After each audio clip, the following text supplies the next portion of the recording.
ભાવિકા જેવા નાના એવા પોતાની બાળ ભાષાની માલિકા માની ભક્તિ કરી. રાજાના રાજ દરબારની માલિકા ખબર પડી કે ભાઈ ફલાણાની દીકરી તો બહુ ભક્તિવાન છે. રાજા કે ન હોય બોલાવો મારા રાજમહેલની માલિકા. રાજાએ બોલાયા, તમે બેઠા એમ કચેરી ભરાઈને બેઠા હતા.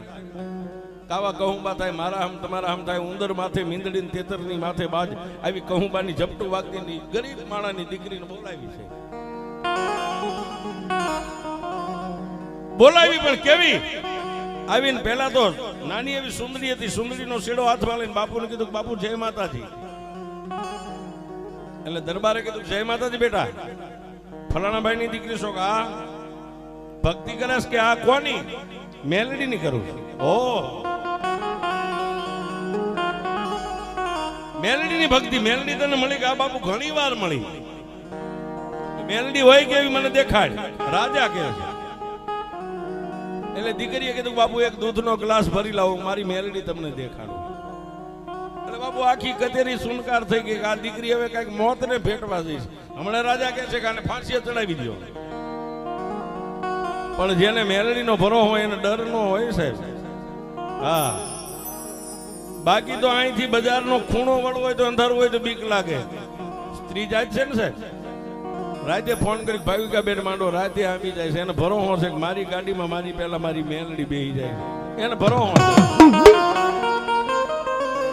હા, અને કોઈને ખાતરી કરવી ક્યારેક આડા ઉભા રહેજો તો ખબર પડે કે મેલડી ખરજમાં કેવડી બેઠી છે. આ ઓનલાઈન 3 લાઈન 3 ફેઝ ના છેડા છે, એને અડો તો પાવર ની ખબર પડે. બાકી તો બધું ઠીક છે સાહેબ. એ સાહેબ દૂધનો ગ્લાસ ભરીને લાવ્યા. એટલે બધા બેઠા છે. એને કીધું ગાય થોડા દૂર બેસી જાઓ, એ મારે મેલડી જોવી છે. હમણાં એની મેલડી મને દેખાડશે. દીકરી બેઠી, સુંદરીનો શેડો હતો.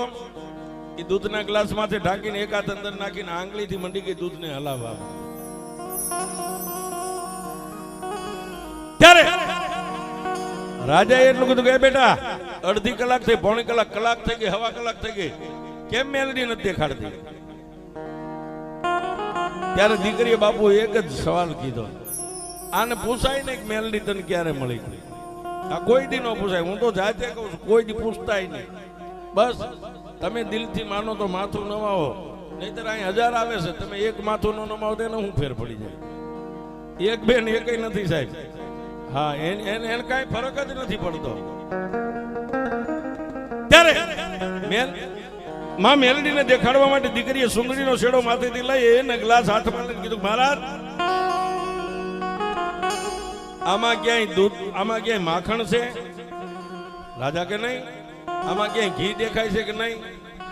તો બાપુ ઘી ને માખણ બને છે એમાંથી. બેટા તો દૂધમાંથી બને. તો બાપુ મેલડી આમાં બેઠી છે. આમાં કોઈ દુનિયામાં ક્યાંય ગોતવા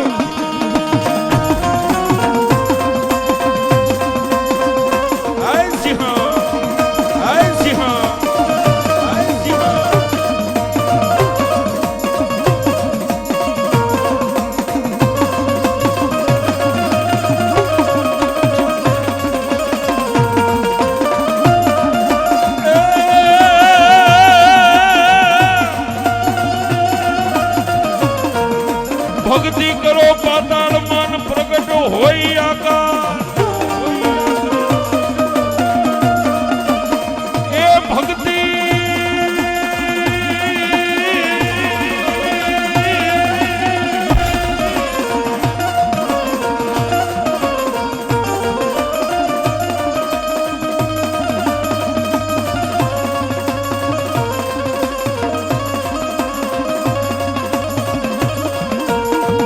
ભક્તિ કરો પાતાળ મન પ્રગટ હોય આકાર.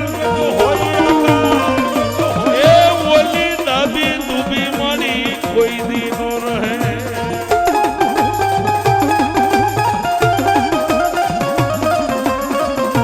એ ઓલી કસ્તુરી દીવા. જય મેલડી.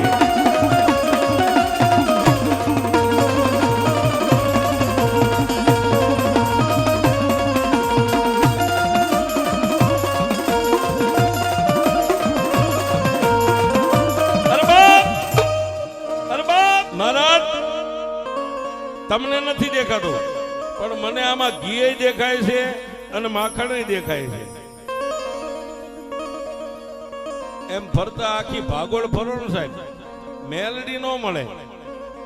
મેલડી તમારા ભીતરમાં બેઠી છે, એના દરવાજાને ખોલો એટલે મેલડી તમારી સામે છે. મેલડીને કઈ ગોતવાની ન હોય સાહેબ, અને મેલડી મળે એની નિશાળે ન આવે સાહેબ. કદાચ કોલેજ જાવ 3 વરા કરો તો એનું કઈક તમને જ્ઞાન મળે, પણ મેલડી કે ચામુંડા કે બોમાઈ કે મહાકાળી ને ગોતો તો એની નિશાળ નથી. નહીતર તો રૂપિયા વાળા દીકરા આપણે ભાગમાં મેલડી આવાઈ દે, ન આવવા દે. જેની ભાઈ રૂપિયા છે ને એ મેલડી આપણને દેખાવાય ન દે, બારોબાર લઈને વ્યા જાય. પણ આની નિશાળ નથી સાહેબ. પણ રાતે હુતા હુતા જો શ્વાસે શ્વાસે શ્વાસે મેલડીનું રટન હાલતું હોય ને, તો મેલડી કે હું તારી સામે જ છું, મને ક્યાંય ગોતવાની જરૂર નથી.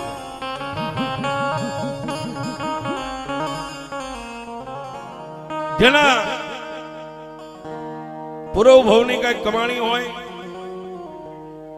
અથવા તો એના માવતરના બચપનની માલપા, જેને નાનું બાળક હોય ને ઓહળિયા જેમ ઘૂંટીને પાયા હોય, એમ બચપનથી જેના માવતરે જેને કઈ સંસ્કાર પાયા હોય સાહેબ, નહીતર દુનિયાની માલપા આ 50 કરોડની પૃથ્વી છે, તમે દુનિયામાં ગમે ની આંટો મારી લ્યો,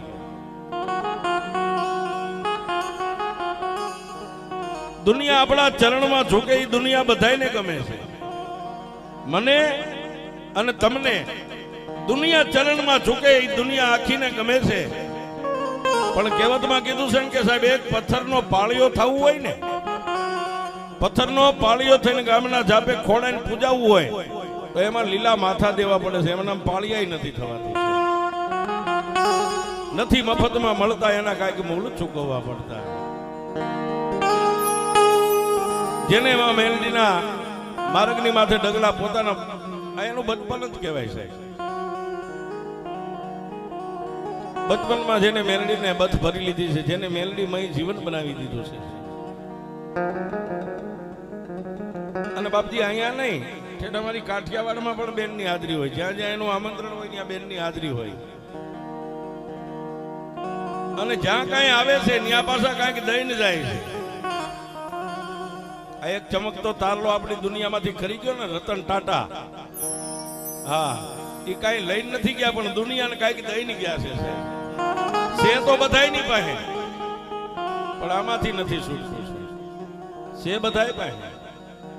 પણ જેનું મેલડીમાં જીવન બની ગયું છે એવા ભાવિકાબેન અમારા કાઠિયાવાડમાં આવે છે, ત્યાં પણ મેલડીના નામના સિમ્બોલ મારતા આવે છે સાહેબ.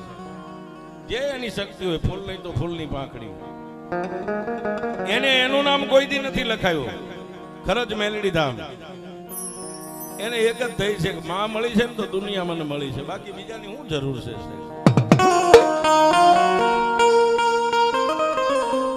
અને સાહેબ, દુનિયામાં 2 હાથ વાળો કાંઈ નથી દઈ શકતો, પણ જેની માથે 1000 હાથ વાળીનો પંજો લાગી ગયો છે ને સાહેબ, એની પેઢી તરી ગઈ એમ માની લ્યો.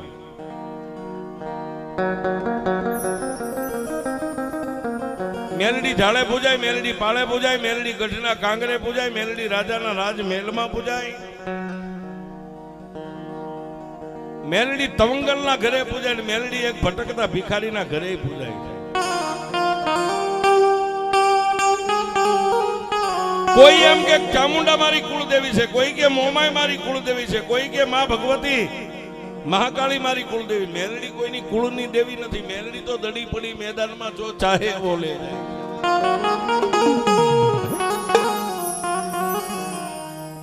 હા, મેલડી એટલે એક ક્રિકેટની દુનિયા છે સાહેબ.